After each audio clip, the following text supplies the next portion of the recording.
On that note, welcome to New Zealand, where the hills are high and the streams are cold.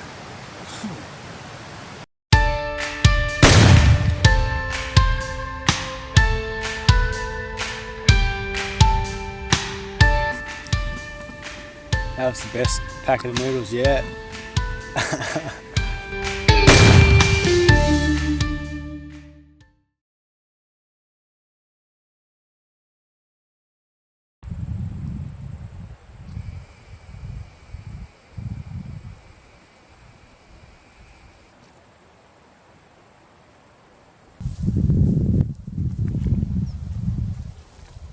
Well, this is just a bit of a shameless plug, really. These backpacks that I'm wearing now, it's without doubt the only reason I can still do this stuff. Mountain EXO out of Idaho. This is one of their original sort of K2 packs, but the frame pack has changed my life. Like, there's no way I'd be up in these Alps without it. Just lugging the weight. I'm lugging about a third of my body weight when I'm backpack hunting. And with subpar packs, there was just no chance I could keep doing that. In my past life, I was jumping dirt bikes and whatnot, and that was really not good for me back. And crashing now and then was real not good for any bones, particularly the shoulders and the neck. We've had a knee reco quite a few years ago, and we got 7 screws and a plate in our ankle. I'm not necessarily a picture of health, but with a little bit of preparation and being able to just take my time, I can climb up into these tops with fair weight and just enjoy myself chasing these animals in these wild places. So yep, just want to shout out to Mountain EXO. Fantastic work. And by the way, I'm not hooked up or anything, paid full price for all this shit, but it's one of the best decisions I've ever made. Normally I'm a pretty budget kind of dude, but I figured to be able to do this stuff I need something solid, and that's what we got.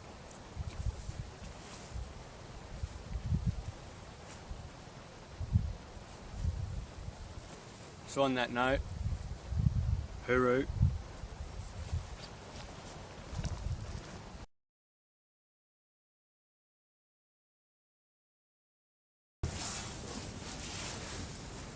Howdy.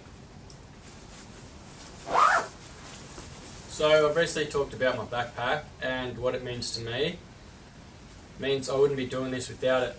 But I have had a few questions in regards to the meat shelf that's in the back of it and just how that works. So what I'm going to do now is show you how simple and innovative this idea is. As far as I'm aware, these guys are the first guys that have come out with such an innovative and swift design. Admittedly, this is what you call a K2 pack. I believe there is now a K4 pack out in the market, and it may be a little easier than this regarding the canvas at the top. But what we have is our backpack. We flip it around, and we're going to just take off our shoulder straps through these buckles.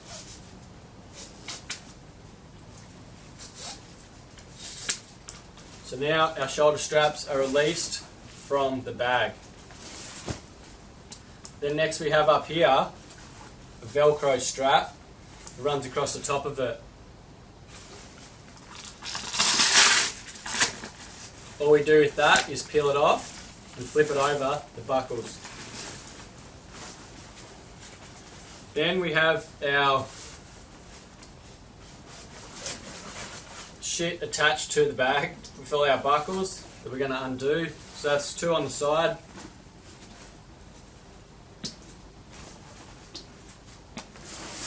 And 2 on this side.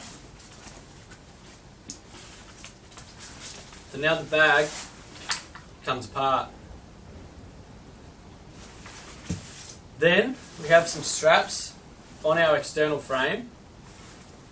We're going to just undo,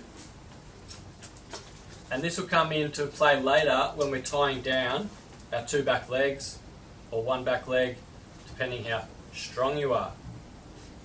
So now we've got that out of the way, we've got some quick release sort of buckles here.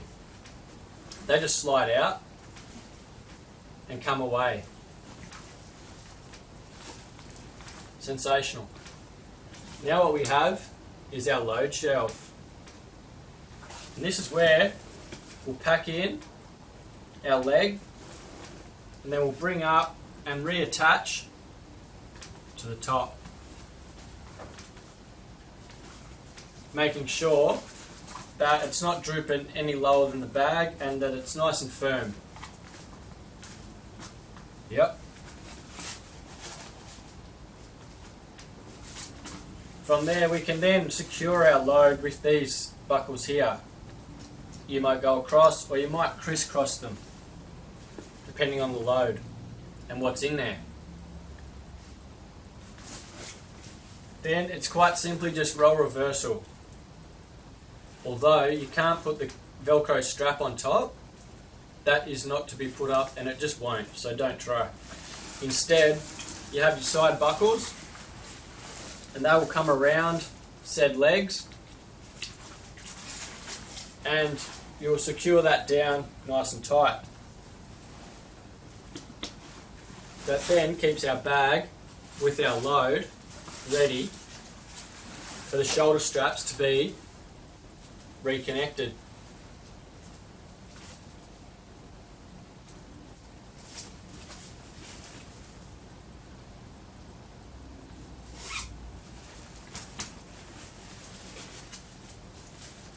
Now I don't know the specifics on this, but this pack is designed by elk hunters. And for those that are aware of elk, they're quite a large, long-legged critter. Very heavy. I've heard up to 45 kilos or so is quite capable. That will again depend on your back and legs and knees. Let's say that's all on. We'll fasten down our top compartment, and then we would reattach that back on to our bag. This will sit around the legs, so the legs will be popping up here.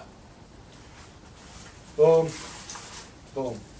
All these little gadgets, straps, have a lot of play on them, exactly for that reason. Now we're ready to walk out, fully loaded, back straps, 2 back straps, 2 back legs, and pretty much that'll do you anyway. There's bugger all on the front legs, and unless you're mincing the shit out of it, it's not really worth your time.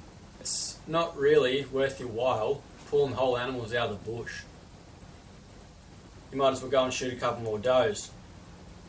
But that's a management discussion, not one we're here for today. So anyway, hope you've enjoyed the little EXO demonstration, and I'll see you out in the hills soon.